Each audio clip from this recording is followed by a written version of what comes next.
Thank you everyone for coming.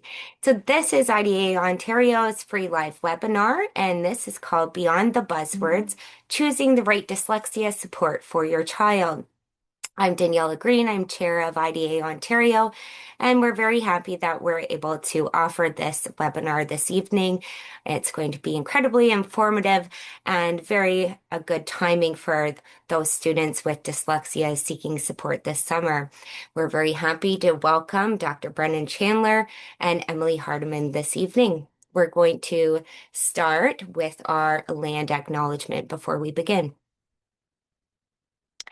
We acknowledge that IDA Ontario serves citizens on the traditional territories of the First Nations of Ontario, the Ojibwe, Chippewa, Anishinaabe, Iroquois, Mohawk, Huron-Wendat, Attawandaron, Cree, and Moose Cree, Oneida, and Algonquin people. We recognize and deeply appreciate their historic connection to this province. This acknowledgement reminds us of our responsibilities to our relationships and the ancestral lands on which we learn, share, and live. We will do some housekeeping before we begin. So we will have Q&A available at the end of the presentation, and you can use the chat feature for your questions. You'll find it at the bottom of your screen, and it's got the little icon for chat. And this webinar is brought to you by IDA Ontario. We are a charity, and should you be able to, we appreciate any and all donations to support our mission and to continue offering webinars and the different program activities that we have.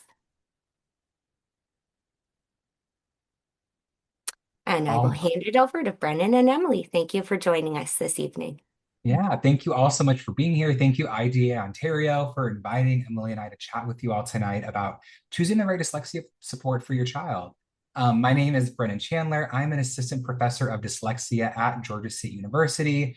I coordinate our dyslexia endorsement program and conduct research with families, communities, and schools on really evidence-based intervention to help all students, but especially those with dyslexia, who often sometimes don't get the right support at the right time. And then I'll have Emily introduce herself.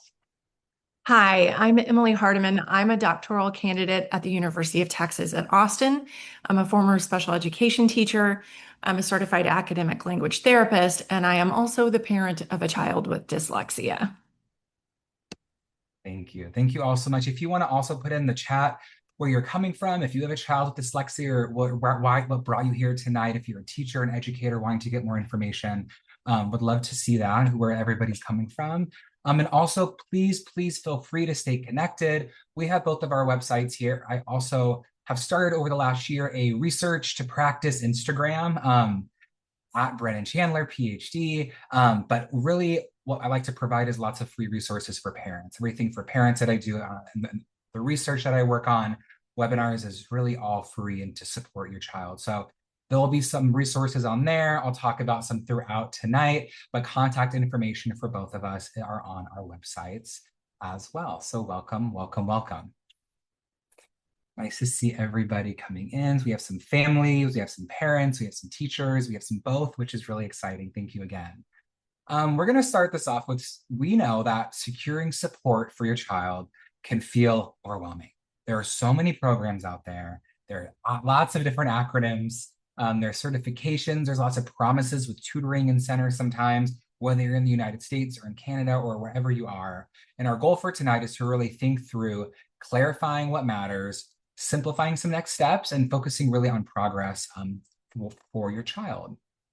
And our goal, my goal is always, our goal together is really to help parents and educators in schools and systems cut through the noise. So Emily and I bring some expertise and some training in different methodologies, which I want to talk about a little bit because we have a lot of experience in both. I've been trained in Orton Gillingham at the associate level. Emily's been trained in Take Flight, Scottish Rite. She's a CALT, a certified academic language therapist. I've been trained in Wilson Reading System, Corrective Reading, which is a direct instruction program. Structured literacy intervention, we think a lot about as well. And so we've been trained in all of these things, but as researchers, because we're both research, we ask these questions of what helps these students though make meaningful progress?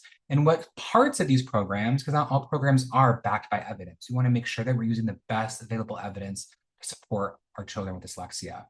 Also, we ask, how do we tailor instruction to individual student needs while still using maybe a program or an approach? Because we know from research, from personal experience as well, is that just because somebody has a certification or there's a certain program that's maybe promised to be maybe this magic bullet does not always equal or result in guaranteed results for your child. So again, our goal is to clarify some misconceptions, think about knowing what matters when we're looking for support. And when we talk about securing support tonight, this could be in school or tutoring at home over the summer. We're really talking about both of these things tonight. So think about that as we go through this. We want you all to feel more confident after tonight, after we chat. So any questions you have, we'll answer definitely at the end. So put them in there or hold on to them. But we're going to provide you with the checklist to think about how to evaluate programs, providers, approaches, so that you can ultimately be empowered and make informed, also cost-effective. That's really important for me and Emily and I to think through too, is cost-effective decisions that are also backed by research. So we want to start with, I'm going to use a couple terms. We're going to talk about quickly research-based practices for kids with dyslexia, or really any practice, you think about it in medicine as well, versus evidence-based approaches. So when we think about research-based approaches to reading intervention or dyslexia intervention, we're thinking about approaches that are grounded in theory or research-based practices, meaning a program or approach might include things like phonemic awareness, make blending sounds together, and phonics. These are components that we know are essential. Sometimes we call them active ingredients in good intervention. We know that's essential. On the other hand, an evidence-based practice or an evidence-based intervention is where an entire program or method has been tested through studies over and over again and has been shown to improve outcomes. This usually includes randomized control trials, so experimental studies or quasi kind of half experimental designs where we're testing maybe one treatment or one intervention versus another one. Or maybe we're testing or randomized students getting one intervention or nothing, and we're looking at that causal impact, that impact on their growth. When we think about research-based, which there's a lot of research-based approaches out there, these are using those ingredients that research tells us are effective, but the whole recipe hasn't been tested, and that's okay. Some approaches are, some programs are. But I like to lean on as much as I can. We like to lean on evidence-based practices or interventions where the full recipe has been tested and shown to work with kids with dyslexia. So we have a checklist, and we'll put it in the chat. We'll be sending it out as well. It's a shared Google Drive document that has resources on there and a checklist. But we're going to talk through these 4 characteristics when we think about research-backed or evidence-backed programs in tutors or providers, and we're securing intervention or support for our students. And these are 4 different buckets. The first one we think about with the program is the design of the program. First of all, we know for kids with dyslexia, it needs to be explicit. Concepts need to be clearly explained and modeled. That's what the tutor should be doing. They shouldn't be leaving things up to chance. It also should be, in most cases, systematic. It's following a logical, cumulative sequence of skills. We're introducing easier things, then more tricky things, and we progress there to build confidence and to build mastery as well. It also should be diagnostic. So the instruction should adapt based on ongoing assessment data.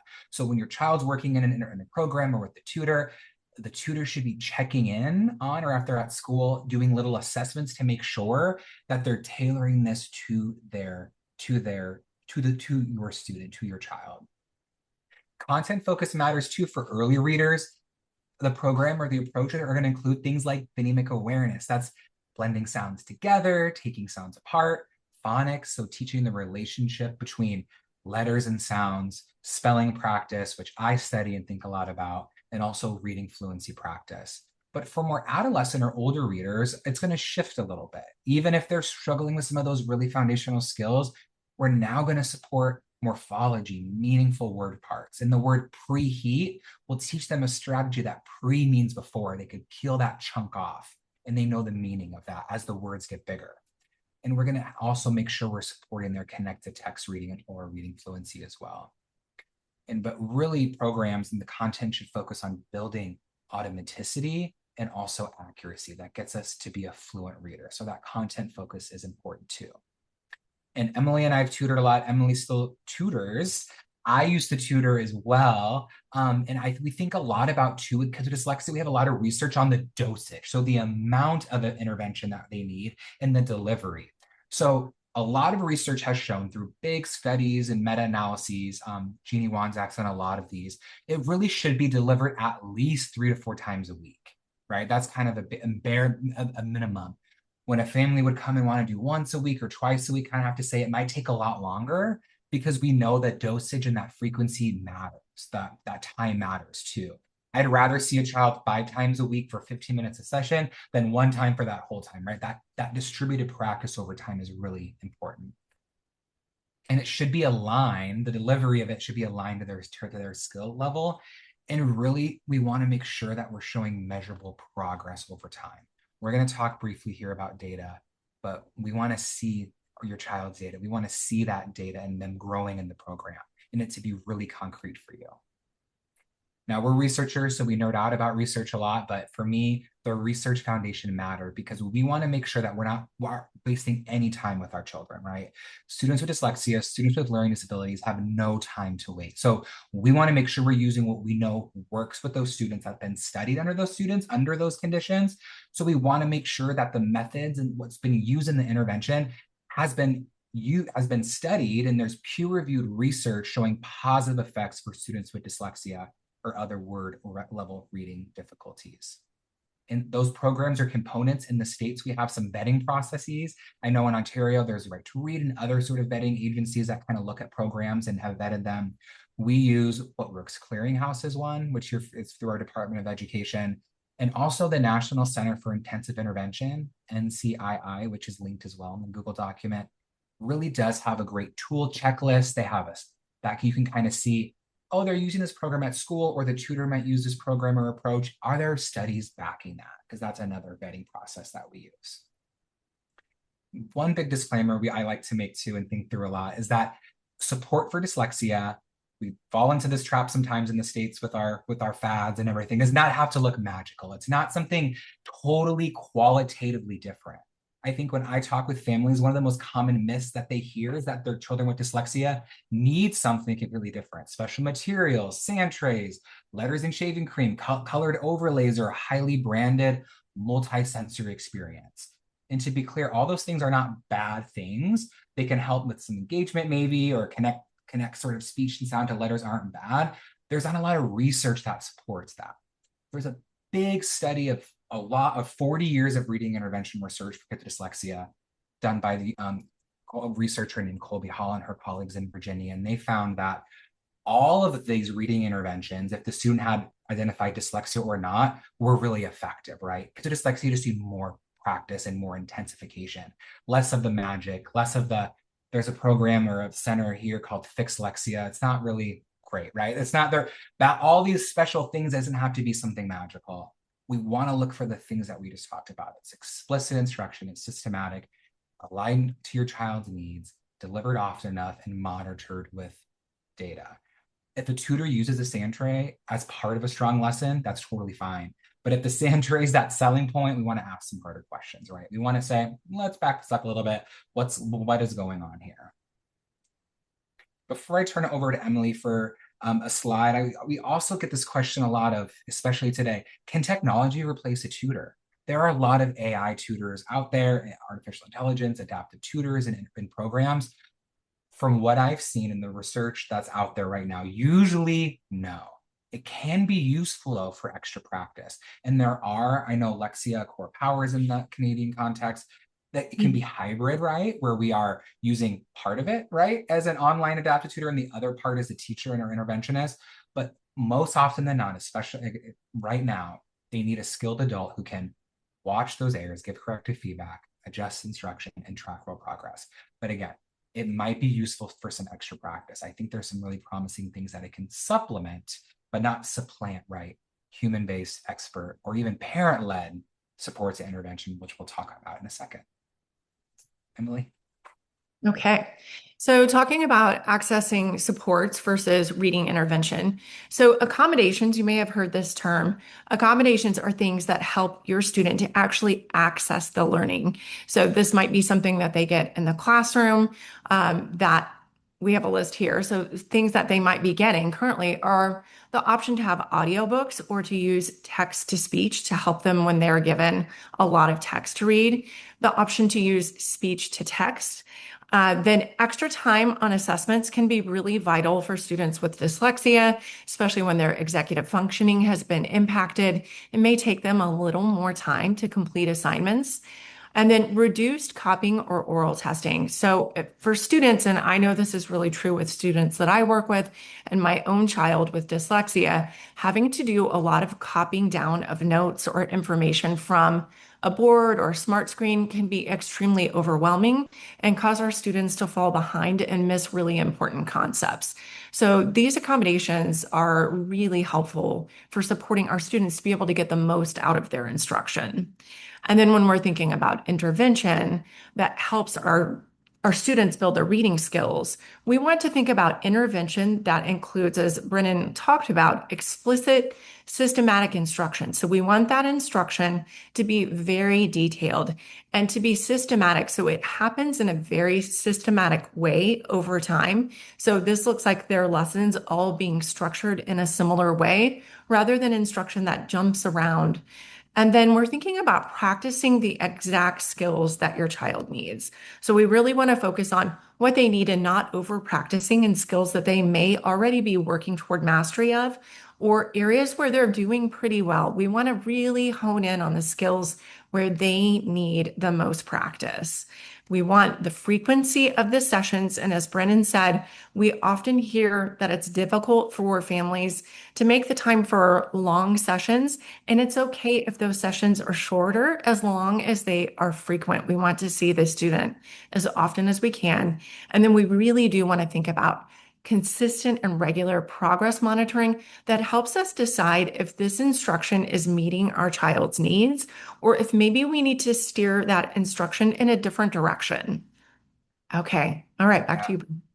Thank you so much, Emily. Yeah, we included this slide, especially thinking about school-based intervention and practices too, because in the States especially, we notice a lot, sometimes these accommodations can be conflated or think of the same thing as interventions for families, and they are not, right? We need definitely both, especially older students with dyslexia, need accommodations to maybe access social studies content today, right? But we have to build that reading skill too at the same time. So we really want to make sure that they're both to provide access, confidence, and that unnecessary struggle. It's not one or the other. We just don't want accommodations to totally supplant intervention. We want to make sure that both are in place there and that we're evening the playing field when it makes sense. So thank you so much, Emily. I'm going to talk about some red flags to watch out for in an intervention program, an approach, maybe just things to watch out for in school and at home when you're thinking of selecting support programs. There's 5 of them. One of them is if your student, your child is making slow, minimal progress, right? Some programs we've noticed and some programs I've worked in and looked at might drag out instruction unnecessarily, right? It might create this false sense of mastery, like they're getting it, they're engaged, but it might be too slow, right? We want to make sure that they're getting the right intensity. And if the progress is slow, I don't like when I hear sometimes they've been in this program for 2 years maybe, and they're still reading, we'll say, at the same grade level, right? That happens sometimes when I go into IEP meetings here and talk with parents in the States. We don't want that, right? Sometimes we want to pick up the pace, actually. Sometimes more is more. We want to get there. But we want to make sure that it's not super slow and laborious and that the child doesn't like going because then it's really slow and that's not really fun. Another one oftentimes that we see in programs that we look at are an overemphasis on too many rules. There are some programs that teach really rigid rules, and that might overload our students' working memory. With our children with learning disabilities, working memory is a finite resource, right? They don't have a lot of it to expend. They can't hold a ton of information cognitively at once. So we would rather have them use some more flexible strategies. I talk a lot about flexing and sort of being a flexible reader when we think about older readers, because some of the research has shown that some of the rules have low utility that they might learn, and they might not generalize to other words or areas well. So some rules are great. Rules give us structure, especially I study spelling. Emily and I are working on a spelling project, and there's about good maybe 9 to 10 rules, and that's it, right? There are other things we want to get to, but we don't want to overemphasize a lot of rules. because we want to reduce their cognitive load, but really increase learning. That's really our goal there. Another one, and I think this is, again, more in the States, we see this a lot of these one size fits all or magic sort of bullet solutions, right? That is not usually ever the case, right? Any program that promises to work for all students in the same way, to me, raises a red flag, right? Some of these programs can be really expensive. I see there's some centers here in the States that I see parents have sent their child to that are really, really, really expensive, kind of doing wonky things that are not evidence-based. And they claim to be this one size fits all solution, right? We know that effective intervention needs to be responsive to individual needs, adjusted over time, that it's not a one size fits all. We might need to adapt some things here. So anybody claiming that, or any program or center claiming that, raises a little red flag to me, right? I don't want anybody wasting money and wasting resources, especially time too, right? Those are all valuable resources when we think about intervention.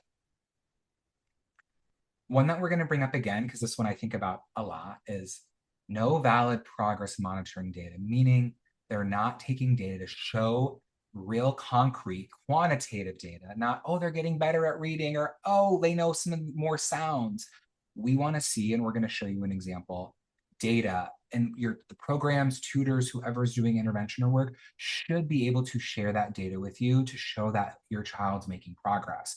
And if they're not making progress, we should be showing that data too and say, we're going to try something else. We're going to adapt something in the program, or I'm going to try a different maybe approach for your child. And we know that that progress really should be monitored, gold standard, weekly for kids with really intensive needs, or bi-weekly for less intensive needs, to make sure that learning is happening. And I think that goes for in-school support and also out-of-school support too. If I'm a parent, I want to see, hey, show me some progress monitoring data, or show me what's the growth looking like. And we're going to show you some things to look for tonight. And this is sort of goes back to our other point about rules, but not as much. But the fifth red flag I want to look at is rigid programs, or even I'll say tutors, that with little to no flexibility. A big key term, a big thing we're going to talk about, we've been talking about, is responsiveness, right? Sometimes, especially if you're doing one-on-one tutoring, you can really be responsive to intervention. And rigid fidelity without that responsiveness, meaning if they're following a program, and Emily has a lot of experience working with families and thinking about this, sometimes they're like, oh, they have to get through these lessons before we can move on to this, right? If it's really rigid, right, the adult then might not be as skilled and intensive and responsive instruction if so what they're using is so lockstep, and that is expressed to you or your child, which I've also had experience with some families that they're like, oh, they can't exit this intervention program for 20 more lessons till the next level, right? We want to think about how to either accelerate lessons in that program, or think about adapting it, but we want to be flexible and less rigid, especially if progress really isn't being made, especially. All right, we're going to talk a little bit about popular programs, and we'll add, if you have programs you want to think about, we can try to answer questions. We're going to talk about some programs that are often prescribed or talked about a lot, but they'll also talk about programs that are effective and prescribed as well, right? So one popular program that we want to talk about, and it's sort of a approach, not a program, is the Orton-Gillingham approach.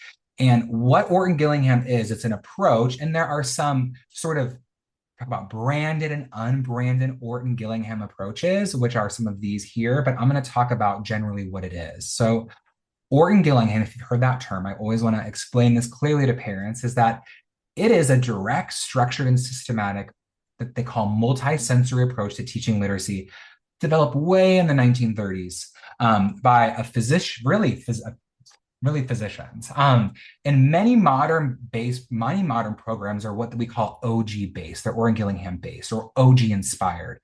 Barton, Scottish Rite Take Flight. I think we'll talk about University of Florida. UFly is kind of inspired by it. It all really comes back to Orton-Gillingham, sort of this approach to explicit, systematic instruction in letter sound correspondences and other areas of language.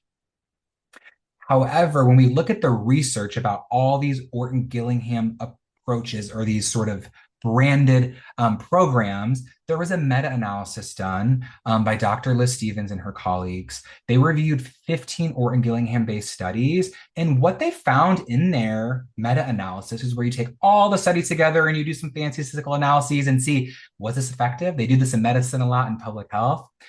They found that results were mixed. So some studies had good results, some didn't.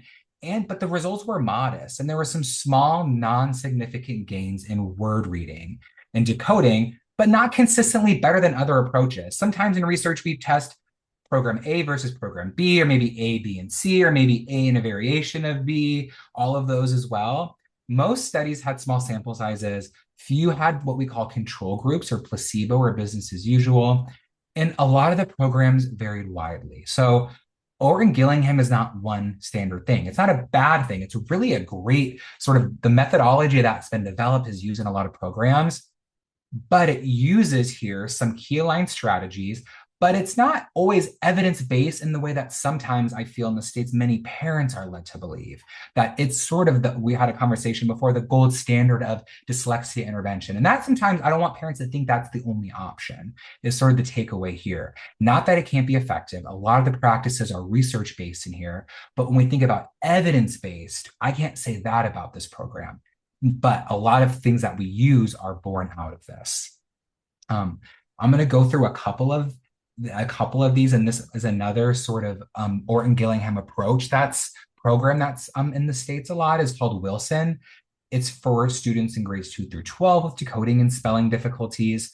But again, with this program, there's some promising results there, but there's again this limited and mixed evidence. There's a limited large scale or independent researcher randomized control trials. So again, not a bad thing, right? I know students who have made progress in it, but I've also known students who've been stuck in a program like this for a really long time and make really long progress, really small progress. And so again, this has research-based principles in it.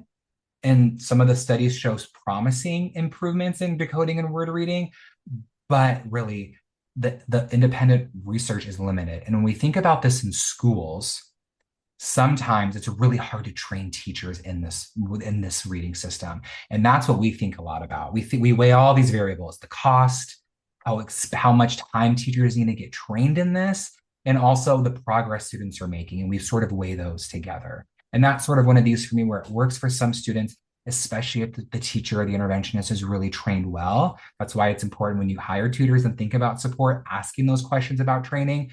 But it might fall apart if they're not trained well too. And I'm going to have Emily talk a little bit about the Scottish Rite Take Flight. So, as Brandon mentioned earlier, I am trained to teach Take Flight through the Scottish Rite. And this is a comprehensive 2-year curriculum, and it's designed to help students with dyslexia to improve reading, writing, and spelling skills. It is an OG-based program. And this program was developed as their initial program. The Scottish Rite has subsequently developed other programs. So they now have pre-flight, which is for pre-K students. They later added in a program called Build, which is for kinder and first grade students, which prepares, and as the name implies, builds the knowledge for students working on the kind of more foundational reading skills to prepare them to go into a more intensive intervention like Take Flight. Take Flight is 132 lessons, and it takes students through all different skills related to reading, including delving into things like Latin and Greek roots and affixes. There is internal research from the Scottish Rite, which does show that there are positive outcomes, but the studies that have been done actually lack in these kind of methodology or design that we would want to see, where we would want to see a treatment and a control group. And they're also not peer reviewed. So the research that has been done has really more been done internally within the Scottish Rite. And it's been conducted and overseen by their staff. So we know that this introduces an element of bias when we're thinking about research, which is why it's so important for the peer review process and for us to compare these things against a control group. Less independent peer-reviewed research than what an RCT would provide. So Take Flight does show promising results in these studies, especially when it's delivered consistently and over time. And when we're thinking about students with lower initial reading skills, they can often make very strong gains using these programs. But as we've talked about, the research is not independently conducted or peer reviewed. And the program itself really does follow a very structured system where students enter the program into lesson one. We don't have a lot of flexibility in assessing their baseline skills and deciding to have them enter in a more advanced lesson. So it's something to think about when we're talking about Take Flight and all of their programs. Yeah, thank you. It's so good to think about these are all as options, right? That you have options and we sort of pick the best options at the best time. And for school, it's just nice to know about all of these. And I see some comments in the chat. Thank you so much. We'll get to some of these that we're talking about, like You Fly and Empower. We have some slides on this. So we're going to get to some stuff. We're going to talk about one more popular program. Thank you so much, Emily, is Barton Reading and Spelling. So again, Orton Gillingham is this umbrella. I think of Wilson underneath that. It's branded. Wilson is an OG-based program, sort of the Scottish Rite. Take Flight is kind of as well with the systematic instruction, and so is Barton Reading and Spelling System. They're kind of all under this Orton Gillingham sort of umbrella. And a lot of parents use Barton Reading and Spelling. I see on Facebook them selling kits and sort of trading, and it really can be expensive. It's an OG-based, again, structured literacy program with scripted sequential format, often used by parent tutors. This is a program that's made really for parents to be the interventionist here. When I did a deep dive into this, I did not find any peer-reviewed studies or randomized controlled trials on Barton. So there are some small scale, again, internal reports that show promise. It's built on these strong instructional principles that we talked about. But the focus here is pretty narrow, what I found when I look at the materials on just word reading at that word level. And we want to make sure with our kids with dyslexia, we're working on those sound level skills, word level skills, but also those text level skills really all together. And that might be a reason sometimes when I meet with parents and chat with them that their child might not have made a ton of progress in a program like this. So again, all of these is kind of the theme. It's all of these programs we just talked about built on strong research-aligned practices, explicit phonics, multisensory teach or a systematic review, multisensory, the data is sort of out on that of that piece there. But again, no really rigorous studies here. So all of those that we want to talk about, we talk about those because those are expensive oftentimes in the States and can be expensive to find tutors really well trained in those programs. Because if they're well trained in those programs, your child probably will make some progress, right? But we want to know about other things as well, other options that might be not maybe as expensive or the training might not be as intensive. Emily's on, how many hours was your training, Emily, to be a call? You have to do a minimum of 700 hours. So yeah, 700 hours. My Orton Gillingham associate level was 170. It's a lot of work. It's a lot of investment, right, to get trained on these. So I want to think about other programs that we might be able to think about. All those programs we've seen could work for some kids, right? They include those practices grounded in reading, science, and research. But like I just said, they can be expensive. They might be slow moving. I like to weigh, there's some really interesting studies on different approaches and like how we can remediate quicker. I'm a big efficiency guy, so they might not be as efficient, maybe, right? Or they might be. I like to work with parents and think about if there are better ways that are more affordable, maybe that are well tested, oftentimes more tested, and just as effective or more with our kids with dyslexia. So I have a table here. I don't want not to overwhelm everybody, but of some reading programs with a lot of promising evidence, right? The first one that's used in many, it's not an intervention program. It's a core instructional phonics program is You Fly Foundations. You might have heard this either at your child's school or from the internet, your own research, right? It is backed by some experimental studies. It's field tested. It's a good core instructional program, meaning it's really made for all students in K2, right? It's not like an intervention, like we need an extra boost. It's a good baseline foundation in the name, foundational skills program. It's really inexpensive and it's practical, yet it's effective in those studies for most kids, right? But when we think about kids with dyslexia, oftentimes for an intervention, they might need more dosage and more boost, a little more intensity. So there are some other things that we think of a lot that are backed by a lot of big randomized controlled trials, evidence, all those terms we're using. One of these being that we use often in the States is Sound Partners. It's affordable. There's been multiple randomized controlled trials. This is a really interesting intervention because it's I recommend this to parents a lot if they even want to do it at home, because in schools we've had teacher assistants and paraprofessionals implement it, huge gains on and student outcomes. There's been some great work done at University of Texas at Austin where they trained fourth graders to implement sound partners with kindergartners at an after school program. Big gains on their reading growth. So if the fourth grader can implement it, if a teaching assistant can implement it, we know parents can implement this as well. And you can find these on Amazon usually. Don't tell the publisher, but pretty affordably or thrift books. Another program for think about older readers that might be something to look at, that's free, that Emily and I have both worked on in our PhDs, is called Word Connections. It's a multi-syllabic word reading intervention. Again, it's freely available. It's hyperlinked, right? There's been backed by actually 3 randomized controlled trials, been field tested. We've used it a lot, and it can help older students master multi-syllabic word reading, really, again, grades 3 and beyond, right? It's affordable, meaning because it's no money, but to print out some of the materials. We have so many training videos on it. Emily demos a lesson if you look on YouTube. I have lessons demoing it. We talk about it. There's a lot of support there if families or if tutors want to use this. But again, your child might need something a little more than that. And that's where a good tutor is going to adjust and what we call intensify.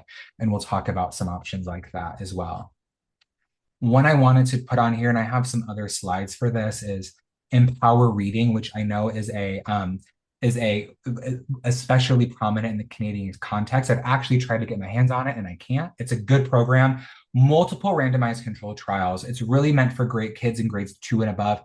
The randomized controlled trials that I love seeing of this program, which it's called FAST, PHAST. When we research it, like in the literature, it's unbranded in that, but it really helps adolescents with their foundational reading skills, right? It's a phonological and strategy-based reading intervention. It's both.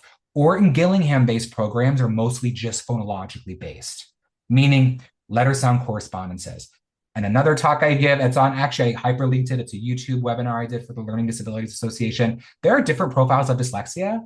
Oftentimes now with our revised definition of dyslexia, it's not just phonological only, which Orton Gillingham does a great job of taking care of. Most students, most neuropsych reports I read these days, they might have a double deficit dyslexia, phonological deficits, and also fluency, or what psychologists call rapid automized naming deficits. They have a hard time integrating quickly visual to their sort of brain center, which is, I'm not doing it a justice, but usually we call that double deficit, phonological deficit with the fluency-based deficit. So the strategy-based part of it is really helpful for those kids, especially when they're older as well. And another one here that's probably not as great for in the Canadian context is corrective reading. It's a big DI, direct instruction program. It's really intensive. They've used this with incarcerated adults here in the States in studies, lots of RCTs, and students can make strong gains in decoding, fluency, and comprehension. But with all of these, weighing sort of options of cost, of training, of all of these things, right? Empower Reading, some feedback I get. If I wouldn't recommend that. I don't think a parent could implement that, even maybe get their hands on it. But even for school-based professionals, those sessions are often recommended to be an hour long, that the training can be intensive, even though it can be effective as well. So sometimes I like to think about, okay, where might we sort of weigh some options here? What might be a first line of defense? Maybe we'll try something that's a little more low cost, low-hanging fruit, and then try about that as well too. So that's why there's more than these, but these are the ones that we like to think about as well. I'll put another plug for this because it's freely available right now, and I have a slide on it, is this Word Connections program, because I've had parents that have printed it off and use it at home before too, which again, I love, or an older sibling or an aunt and uncle that can use this. Really helpful grades 3 and above if they're struggling to read words. There's connected text reading practice. There's fun games. Kids really enjoy this program, and I can't get over how it's free. And we have lots of supports. I think that can be helpful with this as well. So this might be an option to use because it's open source and also tested by research as well. So that is a little bit about programs, and we'll answer questions about programs here at the end. We have a couple more minutes. But beyond the programs, I want to talk about that it's only one piece of the puzzle usually. A center, a program, an approach, right? It's one piece of the puzzle. It's really about how we use it. So I like to think about, and there's a checklist there too, questions to ask if somebody at school is providing this program. That's maybe it's Empower, or maybe it's Word Connections, or maybe it's a UFly. That's part of the puzzle. But I want to know about how often will my child receive instruction, or what do you recommend, right? We know that it should be at least 3 to 5 times a week to make meaningful gains. We want to know who's delivering it and what training, right? We want to make sure that and that is a term that is hard for me to operationalize, because we just did a study this year where we trained parents to implement a spelling program, and we gave them very little training. Some programs are easier to implement without a lot of training, but if it's a Orton Gillingham based program, we want to make sure that they have had a substantial amount of training, and maybe not a free online course if we're hiring them and paying money for that. We want to know at school if it's in small group. Tutoring can be in small group too, but we know one-to-one might be more effective for those students. Sometimes in the States, we have programs that are just computer-based. I do not like that for intervention, right? As we talked about, we want to make sure it's at least a hybrid approach as well, making sure kids are placed at the right skill level, progress monitoring data being shared, and what happens if progress is slow. That's a big one in school and in tutoring. What will you do? What will the tutor do if progress is slow? How will you know if the progress is slow, right? Because a good program, all of those we've seen fall short. If the dosage isn't right, they're not getting enough times a week. The grouping might not be right. They might be in a small group that's actually 8 students. That might be too big at school, right? Or if the progress monitoring that data is weak as well. So that is a big important thing there. And these variables, I'm not going to spend a ton of time on these, matter, right? The skills should be explicit, directly taught, modeled, and practiced, no guessing. They need to be meeting at least 3 to 5 times a week. And the alignment, especially if it's supplemental tutoring and we're paying for it, should match exactly what your child needs right now, right? And we know that no program's a magic bullet. So that alignment or matching approaches is really, really important as well. And so a question that we get a lot is, how do we know if our child is making progress? How do we know if the intervention's working? There is a gold standard to measure progress easily in intervention. And this has been around 1960s, 1970s has been developed. This is a curriculum-based measure, or a CBM. This is an example of a graph when I was tutoring a student that I would show a parent to show if they're making progress, right? So we'll talk about some of these free ones that are available. That I know there's a Cadence as a progress monitoring sort of systemic curriculum-based measure that's freely available for teachers to use in the Ontario context and maybe beyond as well. But we want to see visually, are they making progress? And are they sort of regressing in a way? Are they keeping up with a goal that we can develop? There's an equation that we use as interventionists to make sure that there's a rate of improvement, that the slope is increasing. And if it's below that, guess what? We're not just going to keep doing more of the same program. We're going to adjust our instruction. So if I was this child's interventionist, Jordan's interventionist, he's a 4th grader. I've been in intervention with him for about 6 weeks. The aim line is going down. His actual goal line, the data points are below the goal line, right? That slope's not looking amazing, not great. I'm going to adjust my instruction as the interventionist. And that's what good, especially if you're paying out of pocket. That's what we do in special education when students are on IEPs in the United States, is use curriculum-based measures like this. You can use Acadience, Dibble's 8th edition, Easy CBM, all these available. And we track progress. And after about 4 to 6, some might say 8 weeks, if we're going to make a decision. And if they're not making that progress, they're not trending towards that goal line at or above, we're going to adapt or intensify the program intervention. We probably aren't just going to switch the whole intervention. Maybe I notice he might need some more connected text reading. He might need some more dosage or time intervention. This intervention, it might not be aligned well with his skills. And that sometimes I see with our students that have the double deficit dyslexia, that they need what we call a synthetic phonics approach with a analytic phonics approach together, meaning they're getting at word meaning and also syntax and semantics, understanding words to help supplant some of that fluency deficit. And that's what we're going to do when they're not making progress. But we have to be able to see the data visually to make that decision. Interventionists are researchers. Tutors are really researchers. We're going in, we're collecting data, we're looking, we're seeing what needs to be changed. For this student, he needed more connected text reading. The program only gave him 5 minutes. So maybe we're going to increase that to 15 minutes next time. And then I'm going to keep tracking data and we'll see if that's working. And if not, we're going to try something else. We don't just keep going if they're not making progress. But that first step is actually collecting that data about curriculum-based measures.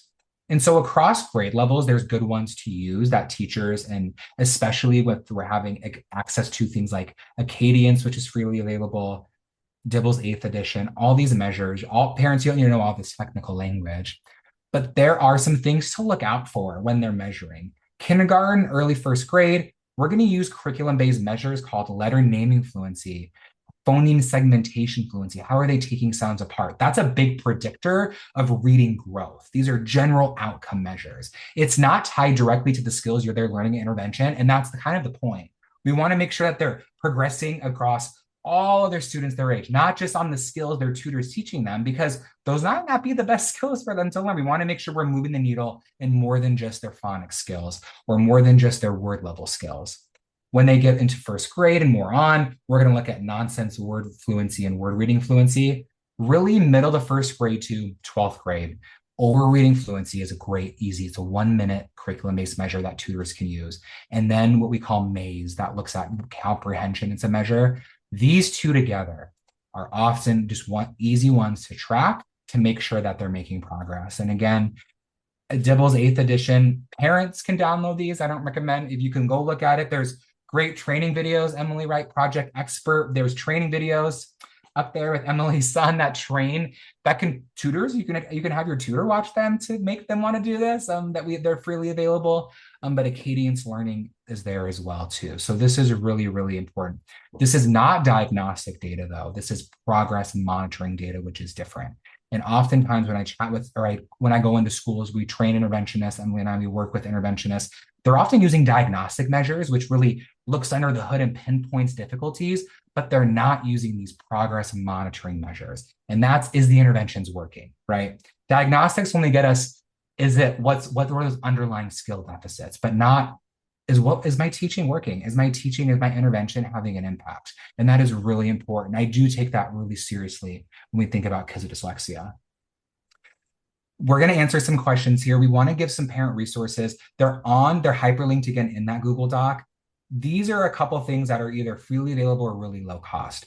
Reading Ready by Katie Pace Miles and her colleagues in New York City is a great kindergarten, first grade caregiver guide to teach children reading skills. Freely available online. They have some training videos, really easy to use in maybe 20, 30 minutes a day. I like to recommend that one.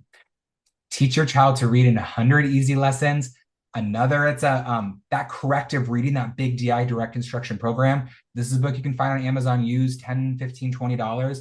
This is how I helped my 4-year-old niece learn to read early on during COVID. It's systematic and it really walks through. It's good for early literacy skills if you can get through the program. It's not fancy or flashy, but it really can work with teaching those code-related skills. Word connections, again, freely available online that I talked about. The Skip the Reading Log webinar I did with IDA Georgia a few weeks ago, me and my doctoral student did that. I hyperlinked the video on YouTube to the IDA Georgia YouTube channel. We talk about reading routines you can use for really kindergarten through grade 3. So those are there. There's printable downloads, Google Doc, lots of resources there. Not to resource overload, but these are the good ones. And there might be more on the Google Doc as well, we left as well. My team and I at Georgia State are building this dyslexia parent project, which is really, we're developing little training videos for parents on how to get children evaluated, making sure they're getting access to great services in schools, also uploading different resources to support learning at home.